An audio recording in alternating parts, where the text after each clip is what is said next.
So back in 2017, a posthumous sequel to the Girl with the Dragon Tattoo book series is set to be published. It's going to be this big literary event, and the book's Swedish publisher, Norstedts, is all hands on deck for the book's launch. Okay. Because a book like that isn't one book, it's 27 books. They're in Sweden, there's the English language version, Spanish, Japanese, international launches, translations, media appearances. People are calling, texting, emailing. The big day is coming up for this book. The book's Italian edition editor, Francesca Verotto, sends the folks at Norstedts, as well as the author's manager, an email asking them to resend her the link to the manuscript. Piracy is a really big problem with pre-publication books, so what do you do to keep it locked down?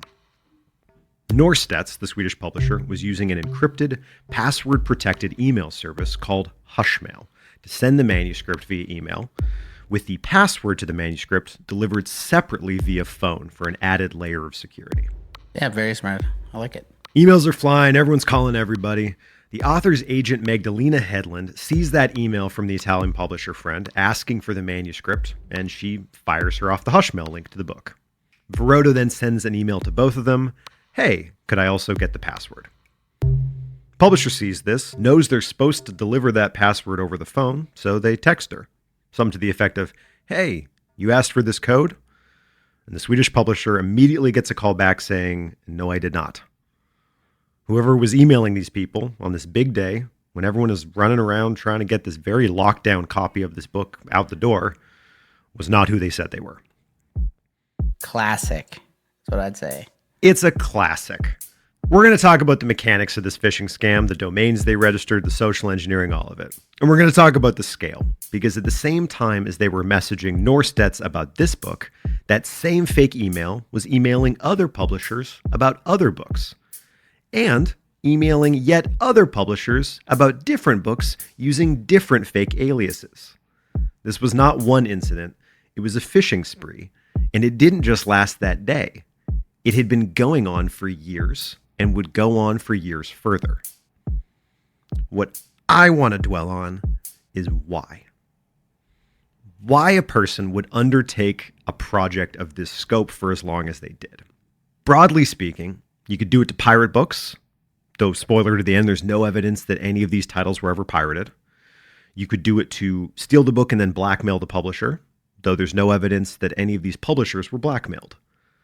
You could do it because you're someone in Hollywood desperate to find the next piece of big IP everyone's going to fight over. We talk about that theory for a while. Along with any of the other increasingly obscure practical reasons why you would do this.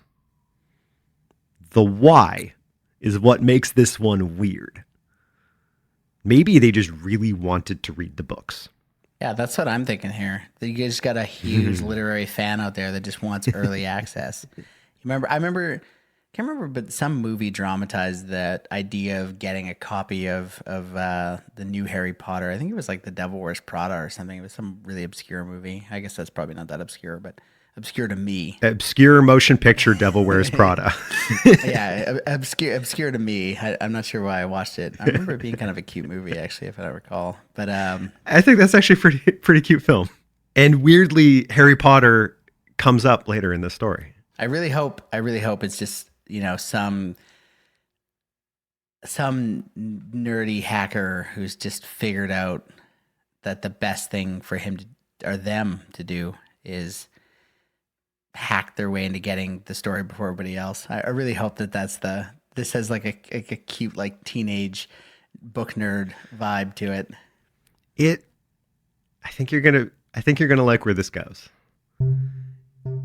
Years later, the pandemic hits, and a bunch of journalists with ties to this publishing industry are stuck inside with nothing to do. And a bunch of them get onto this story, and they start digging. So this story that if it happened in almost any other industry, we'd probably know like a tenth of what we know about this. We know a lot about this one. So we're going to talk about it now because a month ago, finally, the court case for this whole weird story came to an end. Concerning this person who seemingly, as you said, either really loves books, a bibliophile, or really I guess, hates book publishers, which we don't really have a word for. So for now, we'll just call this one the Bibliophile. Here on Hacked.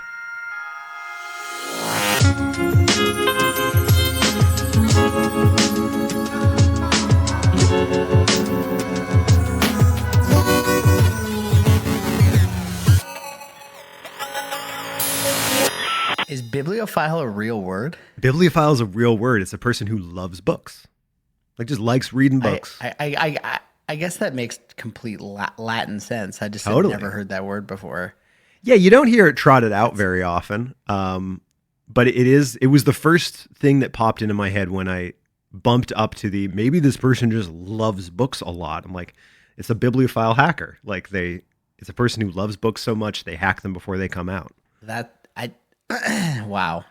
I'm intrigued and excited to hear the story. It's like, we've talked about so many things where it's like people doing bad and sure taking over this and yeah, sure. state-sponsored hacking. Totally. And now it's just like, no, God gave me this great power and I'm going to use it for personal gain because I want to read more books that I can't get a hold of.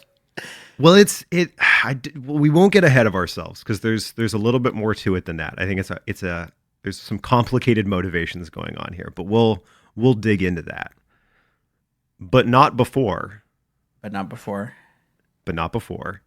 We thank just the best Patreon on the internet. Okay, well, I think we have to have a brief chat about this before we jump into the thanking list. So we got a notification from one of our patrons that we apparently missed. Yes. Anna Di Lorenzo.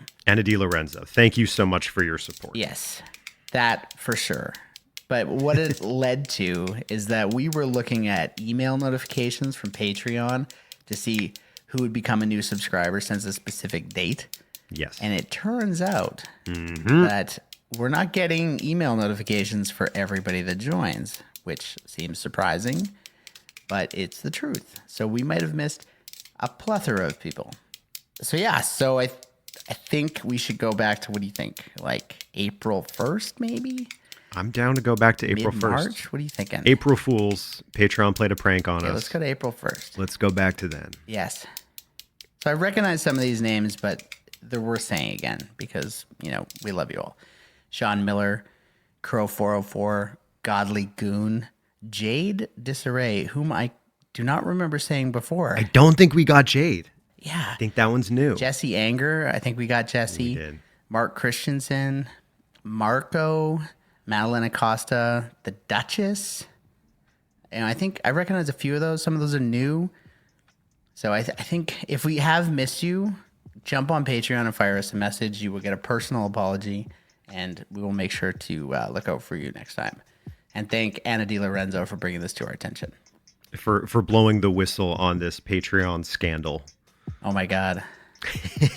When you thought you could trust a platform, you know how many notifications, wasteful notifications that I just don't care about, I have to mute every day, and the one notification I want is it really matters. Me. Totally. They're like, we'll inform you about some of the people that have been kind enough to support your podcast, but not all of them, and it will be unclear which is which. Okay, well, let's jump back into bibliophiles. The bibliophile. Again, a word that don't think I've ever heard, but it's a pretty good word. Love. I definitely re-Googled it to make sure I was using it right, and I'm presently re-Googling it to make sure that I'm using it right. I'm using it right. Cool. A person who collects or has great love of books. I'm good. I had faith in you. I knew you had it. I was like, there's something you're good with, Jordan. It's words. I was like, I'm 99% sure. So book piracy. Book piracy. I want to take a little detour and talk about book piracy. Back in the early 2000s, when people were starting to get really concerned about internet piracy for good reason, this idea emerged that the easier it was for people to legitimately get your content, the less piracy was going to be a problem. I think that is both true and false. Yes. I was curious how books compared to other media. It's basically reading tea leaves, trying to figure out the cost of piracy because a pirated movie does not equal, say, one lost movie ticket or movie rental. Sure. There's a lot of content that is only consumed because it is free. Yeah. Yeah. Exactly. The economics of piracy. It's super interesting. I'd like to do more of these about sort of just the history of piracy on the internet, but books are an interesting kind of side case study. We should do that. I have some interesting thoughts on what open access to software and stuff, certain things has led to in society. So I think that's a good episode concept. We should mark that one down. We should do that one. I want to do a LimeWire and Kazaa and Morpheus era peer-to-peer sharing network retrospective. I feel like there's a lot to dig into there. But so you have to take a lot of these numbers with a grain of salt because they're often the result of research done in a lot of cases to justify really just harsher legal handlings of piracy. Let's use movies for a comparison. A lot of people steal movies. According to the GIPC and NERA Economic Consulting, quote, in 2020, there was an estimated 137 billion visits to film and TV piracy sites globally, which cost the U.S. economy, this is the important number, at least 29 billion in lost revenue each year. Wow. That is out of the, quote, combined global theatrical and home entertainment revenue representing 99 billion in 2021, according to the MPA. So if we're doing some probably bad napkin math, that says we're looking at about 30 billion lost out to piracy in film out of a $100 billion American film industry. 30 to 100, do with that ratio what you will. Alternatively, according to a 2019 Forbes analysis, book piracy estimated to cost U.S. publishers $300 million each year. It's not insignificant, but it's about 1% of what you see in film. That's a really good narrative on society right there. You know, right? It's like the book people are book people and everyone is a movie person. Totally. It's like that. Just based on the scale of, you can rank the scale of a market by how much piracy exists in it. But I think there's more to it than that because so the question that asks is the publishing industry 1% the size of the film industry, right? And the answer, it would seem, is no. The most recent numbers I found is that it is about 1/4 to 1/3 the size of the film industry, about 30 billion. And yet it is about 1% of the piracy. That's still massive. It's way bigger than I would have thought. But then I was talking with my partner about this. She was like, there's bookstores in every mall, right? And every airport. I was like, right, there's like whole stores that just sell books. Right. Books popular. This makes total Amazon sense. Amazon came from just selling books. Totally. I majored in English. I paid money to be taught how to read books I could already read. Like, books are popular. So why? You also really have to respect the fact that, in today's kind of climate, we're watching the decline of, I guess it's just based on that. I'm now just having a conversation with myself, but magazines have been significantly impacted, as we're digitized. But I guess it comes down to the amount of consumption required. Like, it would be hard to sit down. I guess Kindle is the digital equivalent of a magazine, but of a digital magazine, or the digitization of a magazine. Yeah, I guess books still have that standing power. When I go on vacation, I make sure I pack a physical book. Totally. And Well, and magazines managed in a lot of cases to make that jump. I'm not even sure if it's better than books. Books did pretty good, but we think of a lot of legacy magazines that are just very, very, very popular websites now. It certainly impacted how they were able to monetize their journalism, but they were able to make that jump in a lot of cases. Yeah, if not expand the reach. Now we're consuming like the production. Like, we've made magazines, you and I. It's a real thing. Yep. It costs a lot of money to make a magazine, like the physical production of it. Tens of thousands of a thing. Yeah, it's not cheap. And you could spend that money. Or hundreds of thousands? Totally. Like, you could spend that money, as we have learned, kind of expanding your print product into a whole media thing. It's like there was no reason for a magazine to get into video because you can't print those on paper. But now you can have documentary departments and podcasts all kind of under that banner if you think of it as a cooking, like digital first product. But cooking YouTube channels that have spawned out of major lifestyle magazines. Exactly. The digital revolution has been good for content. What was once a dry page and a photo of a dish is now a 28-minute YouTube video about how to make With it. just as many ad breaks as it had in print. Exactly. Going back to this discrepancy, right? 1/4 of the size, but about 1% of the piracy. There's an unattributed piece in TechCrunch that speculates that it's all about what the kids are into.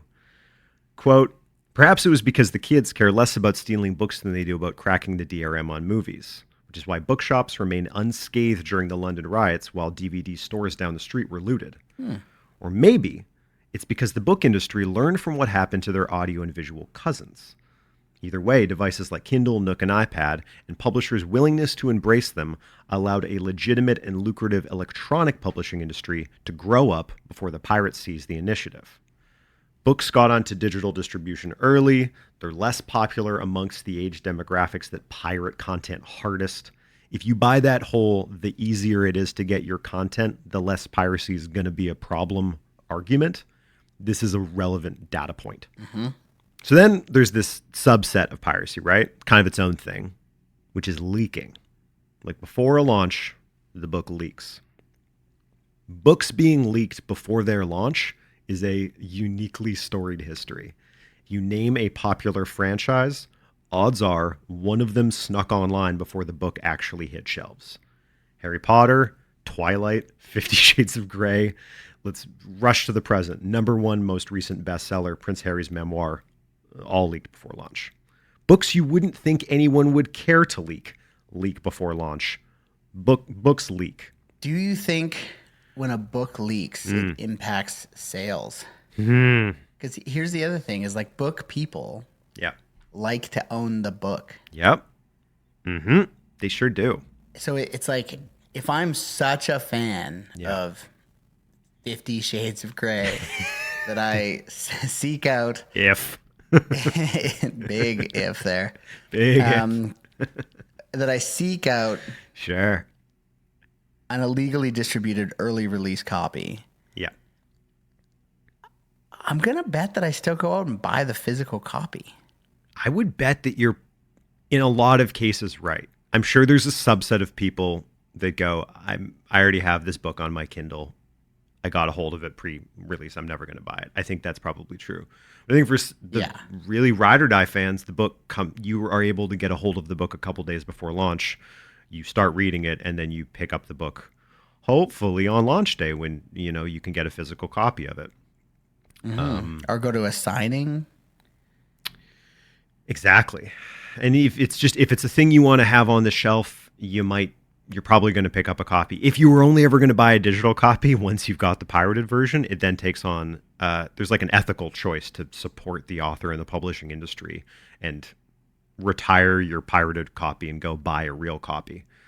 But that's a very different, one is you want the physical thing on the shelf. The other is you want to support the person who created it. There's two different motivations there. I don't know. Maybe it's just like movie piracy is just like I'm bored. I want to consume something. I need something to distract me from the fact that I'm stuck in existential crisis. Exactly. A book is like... I need something to point my senses at so I don't have to think about whatever I was thinking about. Exactly. And I feel like if I'm stealing books, I'm stealing books, but like, this is my hope for this story is that I hope that we're, some hackers stealing them because they can't wait to get the content. Sure. It's kind of like a cute love affair, but in a very illegal way. Yeah. That's part of it. Part of it. Okay. This brings us back to that fake version of the real Italian publisher of the book from the intro, Francesca Verotto. That spoofed email. The real Verotto works at an Italian publisher called Marsilio Editori. And their IT department starts digging into these spoofed emails. Turns out, same day, the fake Verotto went after The Girl with the Dragon Tattoo. They also went after a bunch of other books. The spoofed version of the email was actually the correct domain, but .com instead of IT. So they got a better version of the URL. The fraudulent domain was registered through GoDaddy to an Amsterdam address created the day before the scam attempt and had a Dutch phone number registered. They call up the phone number, and it is the Dutch hotline for IBM. Best guess is this person, imitating Verodo, had actually started back probably like a year or two earlier. Fall of 2016, first phishing email starts circulating amongst a select group of people managing the flow of pre-launch manuscripts between countries, this very insular part of the publishing industry. Foreign rights manager in Greece, an editor in Spain, an agent promoting international writers in China, which is where we start to kind of make the case that this person might be an insider. During the attempted Girl with the Dragon Tattoo heist, only a handful of people worldwide were aware that that book was being distributed to foreign publishers, and that the specific people at that Swedish publisher were in charge of giving out the hush mail and password links to it. The hacker knew that. They also knew, if you go through all of these emails, a lot of the lingo. Scott, say you get an email from someone in publishing and they use the acronym MS. What would you guess that stood for? I'm going to assume manuscript. Nice. Ding, ding, ding, ding, ding. Thank you. Yeah, that's good. That's good. One down. Thank you. You're welcome. WEL rights. World exclusive licensing. Oh, pretty good. That's pretty good. World English language rights. You got world right. Okay. Yeah. Not bad. So I Good wouldn't have known that. The hacker did. So, this case, maybe they're on the inside. But what kind of insider? There's a job in publishing called a literary scout. So folks in film and other mediums are constantly looking for IP. Books often get turned into movies. There's money to be made getting early access to books to be able to advise the people buying, your clients, what's a book you might want to take a look at before it even comes out. Interesting. Yeah. It's not a common job. There's probably only like a few dozen people worldwide who do this, but it's a really specific job that would fit the MO that's kind of emerging here. So you're like an internal critic. Kind of. You're almost like a book spy. Like you're trying to get a hold of books before that. You don't work at a publisher. You're just trying to get early copies of books to show to people that license books, hey, give this a read. It's going to be coming it's going to go public in a few days, and you can have made up your mind if you want it. You can get in early, right? Okay. You're working behind the scenes to help make these deals. You're cultivating those relationships with publishers so that they can give you, they call those early things slips, which are manuscripts acquired secretly from well-informed sources inside publishing. You get a slip, you give your client a competitive edge. So maybe this is someone trying to generate slips. Also, it's not a very common job. So if you're looking at scouts as the possible hacker, you're looking at a nice small suspect pool. Sure.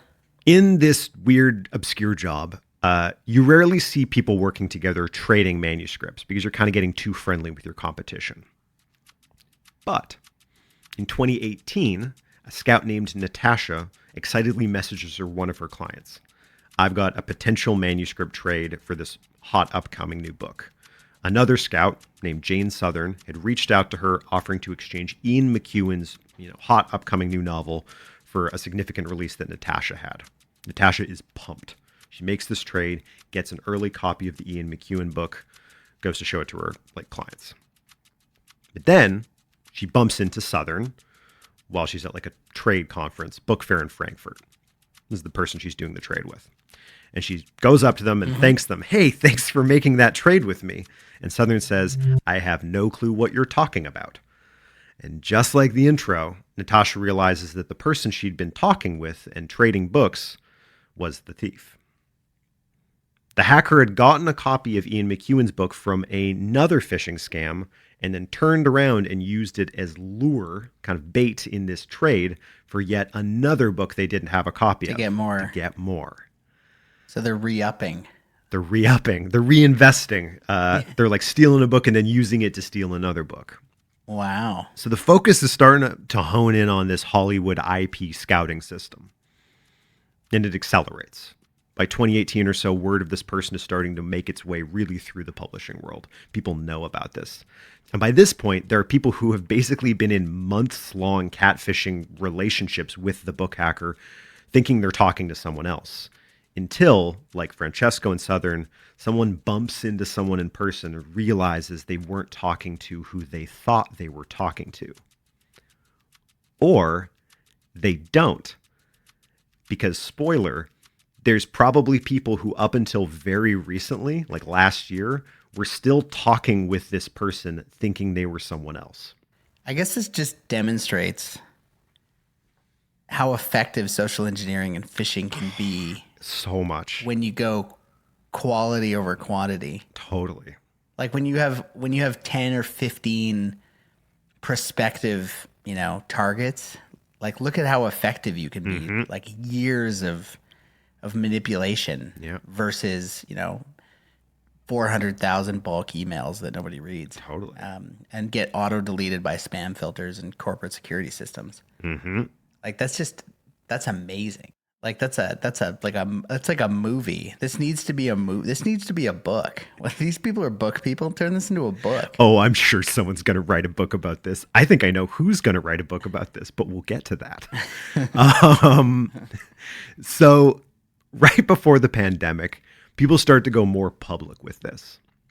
One of those scouts tells a big British trade publication called The Bookseller about the situation. Publishers Weekly does an interview with someone about the book hacker. A New York scout reaches out to the state attorney general's office, who is advised to consider talking to the FBI, given that this is a weird, complicated jurisdictional nightmare. But paranoia is starting to simmer in the publishing industry. You've got people signing NDAs for really obscure novels no one has ever heard of. And it's not just the publishers being impacted. Writers were starting to get emails from this person pretending to be their publisher or agent, asking for copies of the books while they were being written. This person is just on a tear, and they have the attention of the entire publishing industry. You figure if they were internal, if this was an inside job, they would know that people were getting close. So it's like, why would you speed up? I guess this is like the what do you call it when you take the last gasp before you die? It's like that last jolt. Maybe they're just trying to maximize output. Maybe right before they go ghost. Yeah. But anyway, that would suggest though that people were anywhere close to finding the person. And they were trying. So people start laying traps. And I like this one. So you got this hot upcoming book coming out soon, and you're getting emails from people asking for it. Most of them legit, but some aren't. So some people started swapping out the real text of books partway through the book for other copy from other old books. Like it would just be Jane Austen copy halfway through the book and it would switch over. And the idea is that you could use those custom doctored versions to try and suss out who the hacker is, because if that doctored version ever made it up to some IP person or some other publisher or get used in one of these trading scams, you could work your way back to who had that original doctored copy. Pretty clever. Kind of a honeypot. The hacker never falls for it. And this just keeps going. Over time, people start to question the "it's a scout" theory that's been dominating this very intense but insular discussion.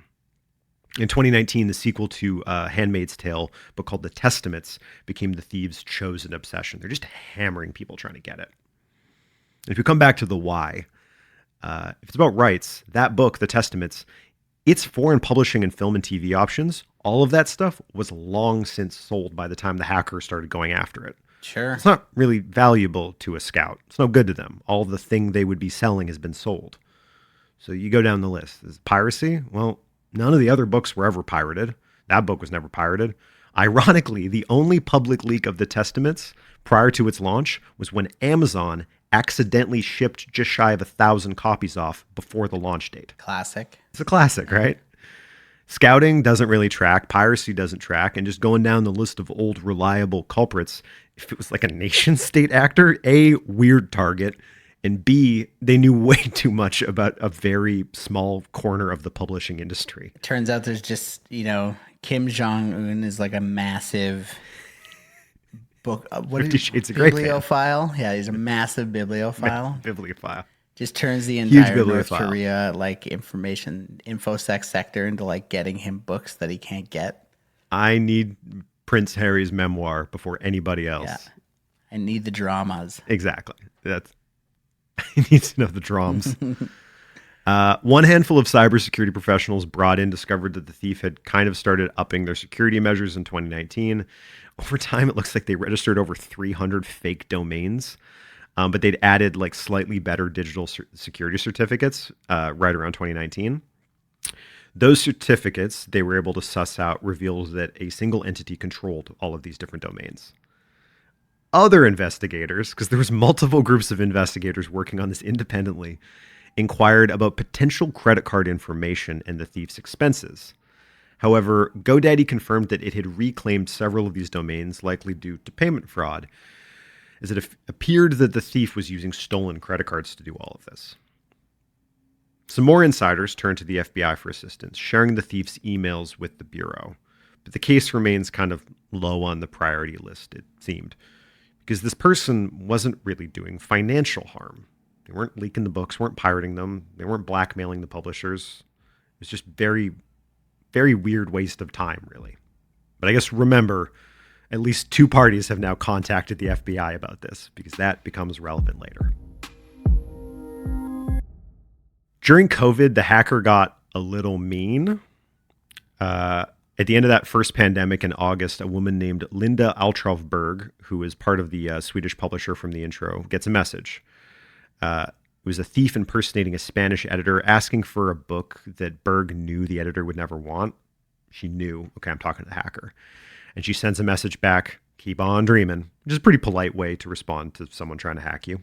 Mm-hmm. Previously, the thief had kind of like retreated when being confronted, but this time they replied in Swedish, "Hoppas att du dör av coronaviruset," which in English means "hope you die of coronavirus." Wow. They start tricking low-level publishing people to work for like bad pay that they never actually paid them, like translating books for $150 and then ghosting them without payment. Just like weird kind of petty stuff. It's really out of character with their MO up until now, which has really just been about trying to get these books. Could it be that there's multiple people? It doesn't seem like that's what's going on. It seems like this person, whoever they were, was just having a hard time with coronavirus. Maybe. And was acting like kind of a jerk. Just got in their head the feels, the mental health aspect of being locked away. I think that's part of it. So Vulture, New Yorker, all the coverage that I read, interestingly, had this very cryptic reference to a suspect. This unnamed person who everyone was secretly convinced was behind this, like, again, for years. So wait, there was a unanimous theory that it was a specific person? Not quite unanimous, but over time, it sounds like a name started to percolate. Interesting. First, only a couple people thought it, but then as more and more people became aware of this and everyone goes, well, who do we think it is? This name starts to, rise up. To quote that Vulture article, he was from another country and his English wasn't great. His manner in person and in writing could be brusque. His client list was small. His scouting business sometimes struggled. One former client told us that after parting ways with the scout, he would he sent her so many texts that she had to block his number. He wasn't on the literary social scene, which made people presume he was kind of resentful. And then again, one scout admitted to Vulture, do we all just think it's him because he's weird? After the break, I want to talk about the person who was arrested in January for this very strange years-long hacking spree. The funniest thing about this story that gets, in my opinion, a little less funny from here out is a tweet. And it concerns that suspect, the person everyone was certain was behind this, just for years, an open secret that everyone was convinced it was this person. Last January, the FBI arrests a man at JFK Airport, and that same day, literary agent Kent Wolf posts a tweet, quote, "Which of us is in charge for ordering the gift basket for the poor soul everyone was fingering as the manuscript scammer?" Because the FBI had arrested 29-year-old Filippo Bernardini, who pretty much no one throughout this whole story had ever heard of.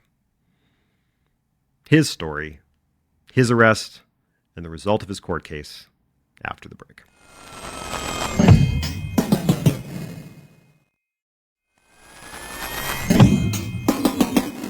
Okay. Okay. Okay. Who's Filippo? Okay. On January 5th, 29-year-old Filippo Bernardini, working in the Foreign Rights Department at Simon & Schuster's UK division, is arrested by FBI agents at JFK Airport. So before we get to why, who was this dude? Let's do who and how. Let's do who and how. Yeah. I want to know who this guy is. Let's do a little. How they caught him. Do we have that detail? We don't actually have how they caught him. That's one part of this we do not know. I would guess the full weight of the FBI looking into it is the short answer. But how they actually found him, I don't know. Interesting. So back in 2008, Bernardini is a teenager residing in a small town an hour north of Rome. And teenage Bernardini writes a book. And he gets it published by an independent Milan-based publishing house. He uses a pseudonym Filippo B for the publication. And the book is called Bully. And it was about a teenager named Diego who got bullied at school. He's smart, does well in his class, he loves books, and hanging out on the internet. Diego, in these diary entries that the book takes the form of, writes about his struggles, stating that people called him gay and that school bullies wanted to beat him up. And in the book, there's this scene where Diego has this rare win. He gets the new Harry Potter book before anybody else, impressing all of his schoolmates. But aside from that moment, Filippo's protagonist, Diego, has a pretty rough go throughout the book. He reflects on how to escape being bullied, and he entertains whether the answer is to become kind of the bad guy himself. He thinks about committing a robbery and says he thinks he'd be really, really good at it. In an English lit class, we would call that foreshadowing. Bernardini pursued a publishing career from a young age. He studies English and Mandarin as an undergraduate in Milan in the early 2010s. He works as a proofreader for the publisher that released Bully. And he posts on Instagram about getting kind of early access advanced copies of books from authors like Jonathan Franzen and Nick Hornby. Hashtag uncorrected proof, hashtag advanced reader's copy kind of thing.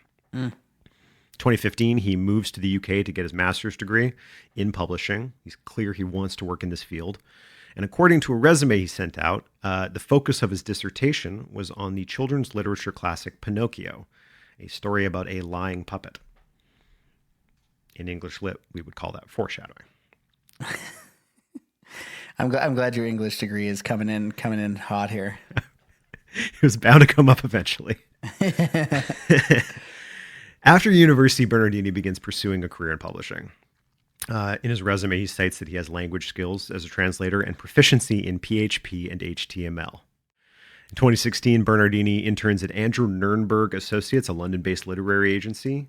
He doesn't get a full-time job at the end of his internship, and shortly after his departure, the company's website was hacked, with pages defaced, personal information exposed on the site, along with insulting comments left behind. Nurnberg never identified the individual responsible for that hack. FBI alleges that Bernardini starts attempting to steal manuscripts during his Nurnberg internship at age 24. He has a tough time finding a job after he leaves. He applies to a bunch of places, doesn't have any luck. 2016, he starts pitching himself as a translator. A couple places give him a chance, but he doesn't stick around long, as his translations weren't quite up to snuff at that point.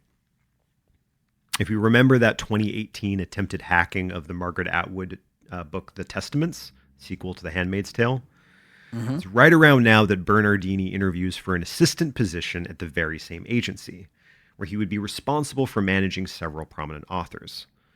One agent at that place, Curtis Brown, remarked that if Bernardini was the hacker, he sure did apply and come in for a job for an interview at the exact same time he was allegedly hacking them. He is nothing if not confident. That's going to be an interesting vibe in the interview room. Yeah. You're sitting there knowing that you're like essentially breaking into this place. Pretty much. I wonder if that's confidence boosting. I bet it is. Just thinking that. Like you got a little swagger in your step when you go into that interview. Yeah, you've got like the smirky emoji with just the corner of your like lips going up. I feel like that's the attitude you go in with if you're like actively breaking into a company that you're also consequently interviewing for a job at. Yes. If this was a movie, and I'm sure it will be, that would be a pretty great scene in it. So there's the stretch of time of just years applying and pitching himself, trying to climb this corporate ladder that just would not have him. In this industry, books that he's clearly loved for a very, very, very long time. That application and rejection cycle starts to tell a bit of a story about a person who's frustrated. He finally starts to have some luck in 2018 when an Italian publisher starts having him translate some bestsellers out of China. He's got a toehold in the industry. And eventually he secures a full-time job in the foreign rights department at Simon & Schuster UK. Things are starting to go well. Gets a promotion. A book he translates ends up on like a fancy 10 books to read last summer list everyone in the industry cares about. After years of struggling, he's starting to break into publishing. And yet it would seem, even as his fortune is kind of turning around a little bit, he keeps up this weird alleged side hustle right up until the day of his arrest. Well, let's just hang there for a sec. We say side hustle. Is he making money? You make a really good point. We can't even really call it a side hustle. He never made any money or advanced his career doing it. We now know he's an aspiring publishing professional. It doesn't seem to have helped him at all. So looping all the way back to the beginning of this episode. Yes. Theory says, evidence points to the fact that this person was literally stealing these books solely for the game of it, as well as to probably just read them. Yes. Wow. It really does look that way. The charges against Bernardini accuse him of committing wire fraud and identity theft. The indictment claims that beside the counterfeit domain names he used, he'd actually started creating fake phishing web pages, a quote, minimum of 2 harmful pages that closely mimicked the main page of a database used by a scouting agency in New York. Like he said in his resume, HTML and PHP. And it's alleged that Bernardini persuaded multiple clients of that agency to go to this link where they would have entered their passwords into the fraudulent site, possibly, if not probably, granting him then entry to the real site using their account credentials. That was at the start of last year when he was arrested. He's been in jail since then. This past month, the trial wraps up and Filippo pleads guilty. I managed to research this almost chronologically. Like, I knew he'd been caught while I was reading about it, but not that he'd pled guilty. So the whole time, I'm kind of trying to decide in my head, like, what do I think should happen to this person? Yeah, I was literally just having that moral discussion in my head as well. Right? It's like aside from a bunch of wasted time. Yeah. It sounds like the harm was pretty low. I would tend to agree.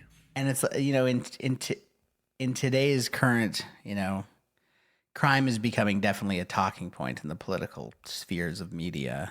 So it's intriguing. I'm intrigued to know what the penalty for this is. So Bernardini pleads guilty to wire fraud. The result: the judge, Colleen McMahon, sentences Filippo Bernardini to time served. No additional imprisonment.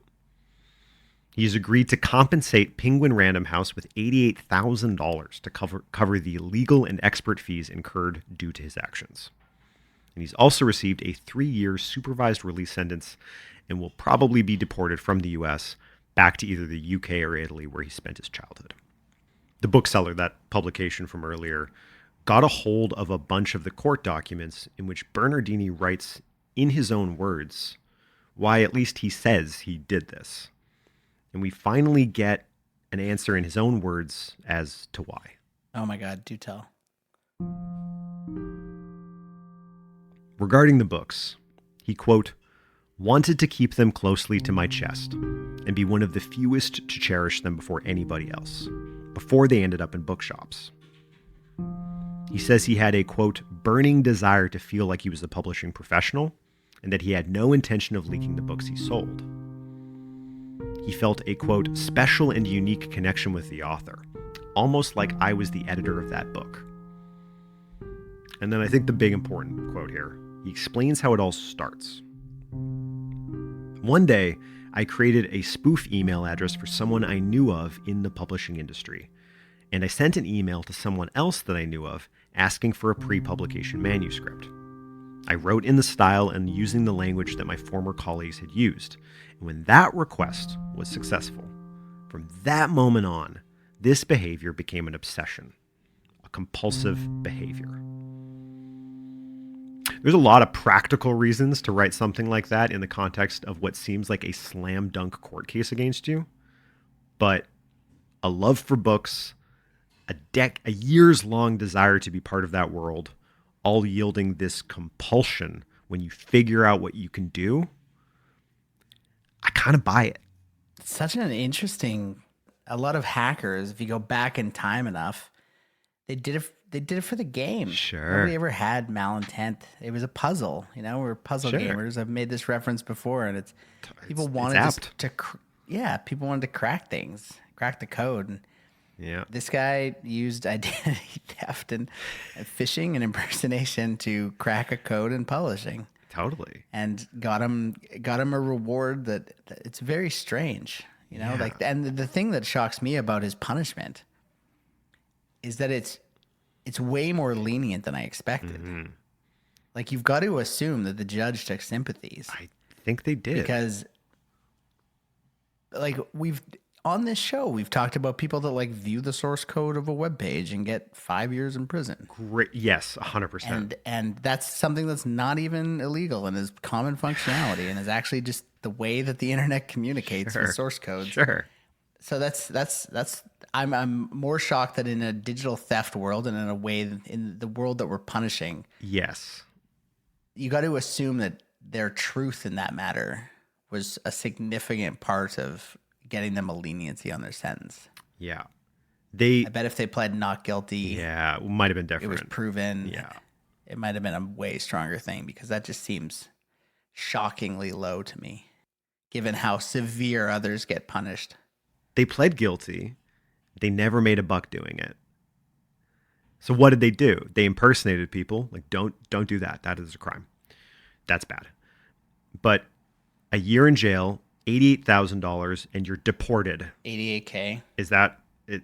It's like, okay, we're in the ballpark there. I certainly don't think it should be more than that. Like, but they didn't pirate the books, didn't blackmail the companies, didn't leak them. They got books for free. I do that all the time. I go to the library. Mm-hmm. Exactly. You know, they just got them a few months earlier. Yeah, it's like the impersonation part.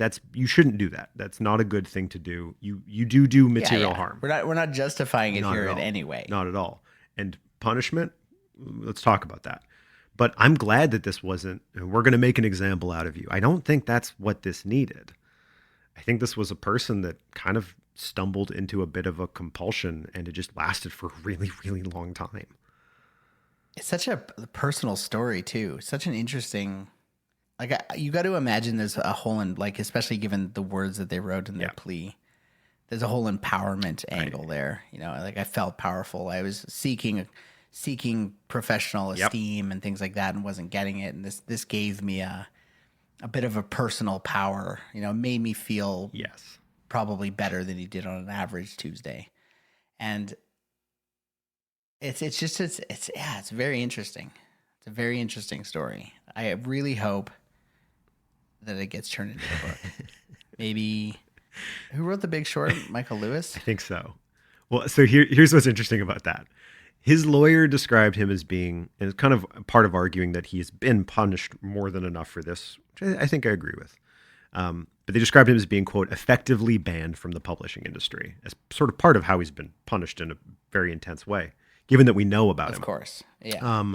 The irony here is that while Filippo Bernardini, publishing professional, is, as his lawyer said, probably effectively banned from the industry, Filippo B, the author, would probably have a very good career ahead of him if he was to write a book about this. You know what? Like, I would read that book. Your theory here, if Filippo V, if you're listening, I feel like this is you've created your own story. Well, that was the name he used to publish his first book, Bully, and it just seems like maybe an opportunity there. It feels very like it's got a Wolf of Wall Street angle to it. Yeah. Like it's like, you know, a bad person who's been punished then comes out and writes a book about all the bad things they did, and then it gets turned into a huge movie, and then you get wildly successful from that. I feel like this could have an angle like that.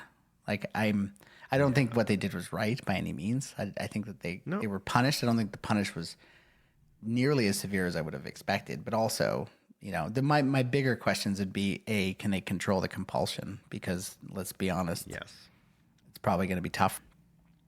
And B, are they themselves going to license this story, or are they going to do it themselves? Because that's interesting. Imagine being somebody sitting in, who sued them for the 88K? Penguin? He had to pay back Penguin for legal costs and then costs they accrued trying to figure out who this hacker was. So probably ended up paying for some of those cybersecurity professionals. Totally. Imagine being the literary scout, or one of the literary scouts that was conned by him, and then later receiving his manuscript about how he conned you. You little shit. And having like big companies like Penguin who were conned by this person then bidding for rights on the story about how they were conned. Right. Like that in itself is another book. It feels like people feels like when he starts pitching this book, there's going to be a lot of people that slam the door in his face. But the real flex would be to recognize, if we take our ego out of this is a really, really good story. Well, and here's the thing too, is that I just think that those are industries dominated by money and revenue, shareholder return.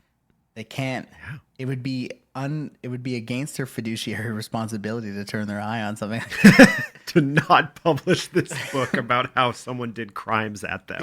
Exactly. Like I can just see the cutscene at the end. Like, isn't that the Wolf of Wall Street? There's a cutscene where the real. It's literally how the Wolf of Wall Street ends. Can't you see that happening here?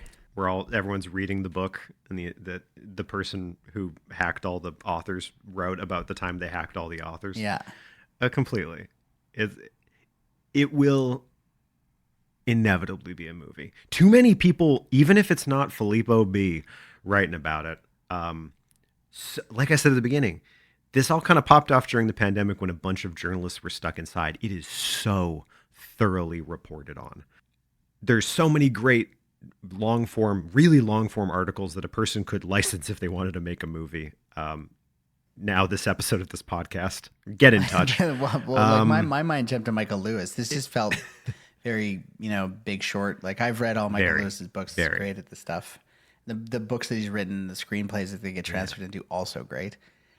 I feel like this has just got a natural, really large cast, lots of locations. You've got it just has a Big Short vibe to it.